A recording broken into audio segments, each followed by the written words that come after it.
Halo, apa kabar pemirsa? Bertemu lagi bersama dengan saya, Subki Abdul, dalam Warta Parlamentaria. Kami sudah menyiapkan beragam informasi seputar kinerja dan juga kegiatan dari anggota Dewan Perwakilan Rakyat Republik Indonesia. Dan inilah Warta Parlamentaria selengkapnya.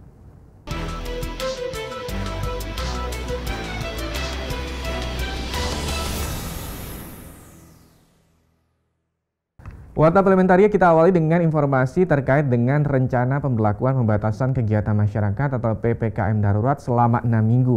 Wakil Ketua DPR RI Koordinator Bidang Kesra Muhaimin Iskandar meminta masyarakat tidak perlu panik. Pemerintah pasti sudah menyiapkan langkah-langkah dalam menerapkan kebijakan. Wakil Ketua DPR RI Koordinator Bidang Kesra Muhaimin Iskandar meminta masyarakat tidak panik. Pemerintah pasti sudah menyiapkan langkah-langkah dalam menerapkan kebijakan. Wakil Ketua DPR RI Muhaimin Iskandar mengatakan, hal yang perlu diperhatikan dari kebijakan ini adalah jangan sampai kebijakan PPKM darurat ini mengorbankan masyarakat. Muhaimin meminta pemerintah segera memberikan bantuan secara tunai kepada semua yang terdampak. Muhaimin Iskandar berpendapat, PPKM 6 minggu belum bisa dipastikan jika memang kebijakan tersebut diterapkan. Pemerintah harus menyiapkan langkah-langkah, terutama dampaknya bagi masyarakat menengah ke bawah. Muhaimin meminta pemerintah segera mempersiapkan bantuan tunai segera dicairkan. Pasti pemerintah diskusi panjang setiap mengambil keputusan. Karena itu masyarakat rujukannya hanya pengumuman pemerintah. Jangan rujukan rumor, isu, rencana, apalagi rencana. Pokoknya sebelum ada pengumuman jangan mengambil langkah. Sementara itu Menteri Tenaga Kerja Ida Fauziah meminta semua stakeholder mendukung penerapan PPKM darurat ini diperpanjang hingga 6 minggu ke depan. Koordinasi antara instansi di masa PPKM darurat akan menciptakan suasana kondusif bagi keberlangsungan usaha. Semua pihak terkait dengan stakeholder ketenagakerjaan mendukung PPKM darurat ini. Ini adalah ikhtiar pemerintah untuk memutus mata rantai penyebaran COVID, terutama varian-varian baru yang lebih dahsyat. Dari Bandung, Jawa Barat, Andri Dantemi, TVR Parlemen melaporkan. Kita ke informasi selanjutnya, pimpinan DPR RI angkat bicara terkait polemik vaksin COVID-19 berbayar. Adanya pihak atau perusahaan yang ingin melakukan vaksin secara mandiri terhadap karyawannya dalam upaya percepatan vaksinasi. Namun fasilitas vaksin gratis juga harus terus dilakukan. Wakil Ketua DPR RI Sufmi Dasko Ahmad yang ditemui di Gedung Nusantara 3 Senayan, Jakarta baru-baru ini mengatakan, ada beberapa pihak seperti perusahaan yang meminta untuk dapat melakukan vaksin secara mandiri bagi para karyawannya. Namun, Sufmi Dasko mengatakan vaksin gratis harus terus berjalan untuk masyarakat, sebagaimana yang telah dialokasikan oleh pemerintah. Contohnya pengusaha yang ingin memvaksin karyawan-karyawannya. Nah, tetapi yang vaksin gratis juga tetap mesti jalan untuk masyarakat yang memang sudah dialokasikan oleh pemerintah, begitu. Sufmi Dasko Ahmad juga mengatakan, vaksin mandiri ini pada dasarnya diperuntukkan bagi yang memilih vaksin dikarenakan ada berbagai macam vaksin sesuai dengan ketentuan yang telah ditetapkan oleh pemerintah. Oleh karena itu, dipersilakan apabila ada yang menghendaki vaksin mandiri. Di sisi lain, fasilitas vaksin gratis yang telah disiapkan oleh pemerintah akan tetap berjalan. Namanya vaksin mandiri ini kan bagi yang mau memilih vaksin lah, kira-kira kan ini kan vaksinnya ada macam-macam nanti. Mau yang milih vaksin itu boleh kemudian ikut fasilitas vaksin mandiri dengan memilih vaksin yang dikehendaki. Nah, tapi kemudian fasilitas vaksin gratis yang disiapkan oleh pemerintah ini kan terus juga berjalan. Zikri dan Denus, TVR Parlemen melaporkan. Kita ke informasi selanjutnya, menanggapi laporan pemerintah tentang APBN, anggota Komisi 7 DPR RI Sartono mendesak pemerintah melakukan refocusing anggaran infrastruktur untuk pemulihan kesehatan masyarakat. Sartono menekankan masyarakat harus mendapatkan pelayanan kesehatan yang maksimal dari negara. Ditemui usai rapat paripurna ke-23 masa persidangan 5 tahun sidang 2020-2021 di Gedung Nusantara 1 DPR RI Jakarta baru-baru ini, anggota Komisi 7 DPR RI Sartono mengatakan, dalam anggaran pendapatan dan belanja negara di tahun 2021 maupun tahun 2022, pemerintah harus fokus untuk program menyelamatkan kesehatan masyarakat. Di dalam postur anggaran ini kita harus berani juga mengadakan suatu revisi, perubahan misalnya. Kita ini harus fokus ya di dalam penanganan COVID ini, ya. Anggaplah misalnya ada infrastruktur yang bisa ditunda, ya. Kita juga harusnya bisa ditunda untuk fokus ya dana, upaya untuk mengatasi COVID ini. Sartono juga berharap pemerintah melakukan refocusing APBN tahun 2021. Anggaran untuk infrastruktur besar bisa dialihkan fokusnya untuk penanganan COVID-19.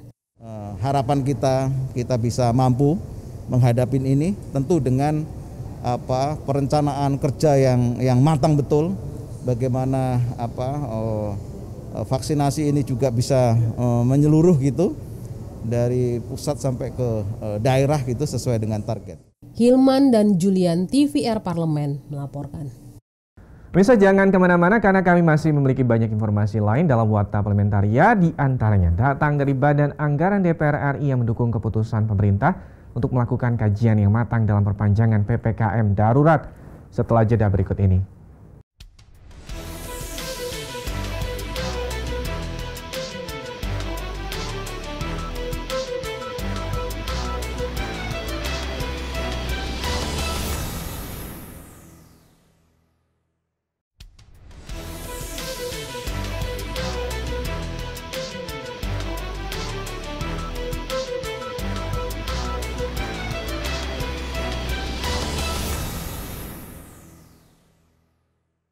Kita ke informasi selanjutnya terkait dengan perpanjangan PPKM darurat. Wakil Ketua Badan Anggaran DPR RI Cucun Ahmad Samsurizal mendukung segala keputusan pemerintah. DPR pun akan mengawasi sekaligus mengkaji kebijakan yang diambil oleh pemerintah dan melihat seberapa efektif perpanjangan PPKM darurat ini. Wakil Ketua Badan Anggaran DPR RI Cucun Ahmad Samsurizal mengatakan, pemerintah harus mengkaji dan mengevaluasi sejauh mana efektivitas perpanjangan PPKM darurat. Pemerintah juga harus menyiapkan skema kebijakan yang mampu menekan serta menurunkan penyebaran virus corona dan mengurangi mobilitas masyarakat. Dan kita juga DPR melihat efektivitas daripada PPKM darurat ini. Apakah angka penyebaran ini bisa menurun, bisa ditekan, atau ternyata dalam waktu beberapa hari setelah PPKM diberlakukan ini malah terus naik. Menurut Cucun, harus dipikirkan juga resiko yang bisa terjadi dari dampak yang ditimbulkan PPKM darurat. Salah satunya banyak orang kehilangan pekerjaan. Meski begitu, PPKM darurat masih dapat menghidupi sebagian sektor ekonomi. Untuk itu, Cucun mengingatkan pemerintah melakukan kajian yang matang terlebih dulu. Pertumbuhan orang di setiap komunitas itu berhenti, kantor berhenti, karena satu sektor berhenti saja, ya.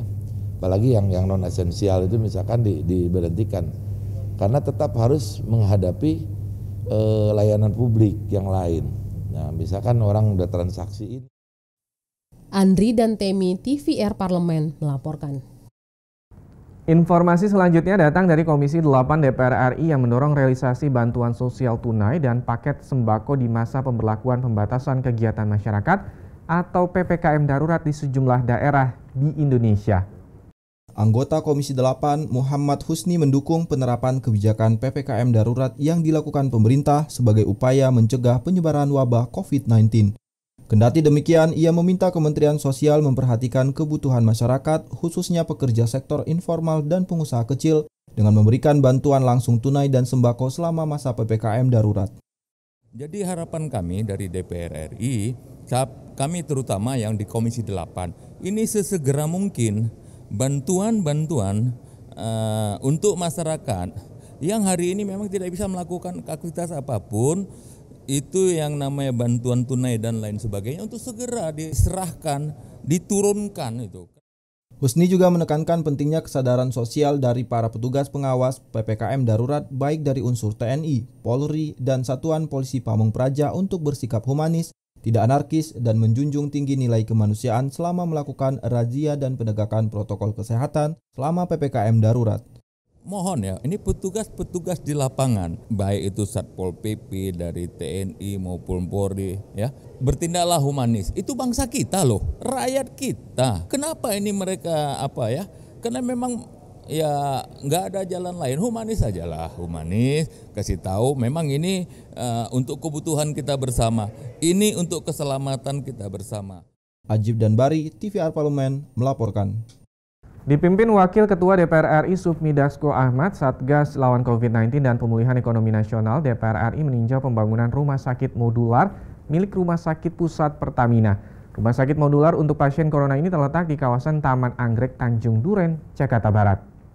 Rumah sakit modular untuk pasien COVID-19 ini terletak di kawasan Taman Anggrek, Tanjung Duren, Jakarta Barat. Sufmi Dasko Ahmad menyatakan DPR RI mengapresiasi pembangunan rumah sakit modular khusus penanganan pasien COVID-19 yang dibangun dalam waktu relatif singkat dengan progres yang signifikan. Selain itu, Dasko memaparkan rumah sakit modular nantinya dapat memenuhi kebutuhan pasien sebanyak 200 kamar ICU dan 118 kamar perawatan non-ICU. Kita meninjau kesiapan Rumah Sakit Moduler 3 khusus COVID yang dibangun oleh Pertamina dalam waktu yang singkat di lahan total seluas 4 hektar yang baru dipergunakan 1,5 hektar. Sufmi Dasko menambahkan rumah sakit modular ini akan efektif digunakan dalam waktu 2 minggu ke depan dan secara bertahap dapat menerima pasien COVID-19. Selain itu, menurutnya ada hal menarik dari desain rumah sakit modular, diantaranya yaitu banyak kaca untuk melihat suasana keluar gedung rumah sakit. Ia meyakini desain ini dapat mengurangi tingkat stres para pasien. Dalam waktu dekat, saya pikir dengan kerja yang cepat sudah bisa dimanfaatkan. Dan yang lebih menarik bahwa desain dari rumah sakit ini, desainnya itu ada kaca keluar, jadi ada pohon, dapat matahari, sehingga orang walaupun perawatan COVID bisa mengurangi stres lah kira-kira begitu. Zikri dan Denus, TVR Parlemen melaporkan. Pemirsa, kami masih memiliki banyak informasi lain dalam Warta Parlementaria. Pastikan Anda tetap bersama kami.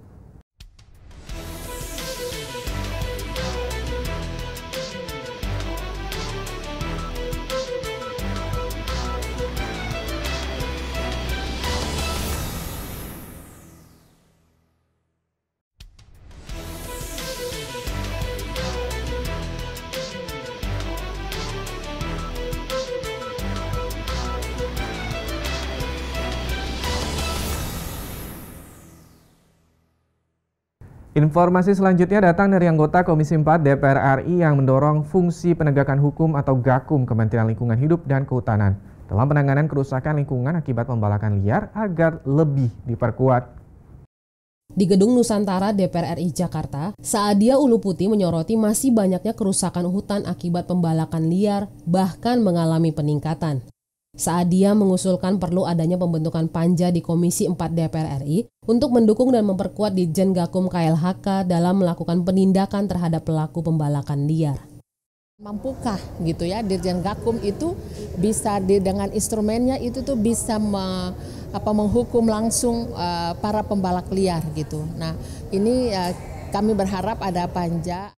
Anggota Komisi 4 DPR RI Saadia Uluputi menambahkan, dalam menanggulangi kasus pembalakan liar, penguatan Gakum KLHK harus dilakukan secara menyeluruh, baik dari sisi kelembagaan, SDM maupun anggaran. Ditjen Gakum KLHK perlu diberikan kewenangan yang kuat untuk melakukan penindakan, penyelidikan, dan pemberian hukuman.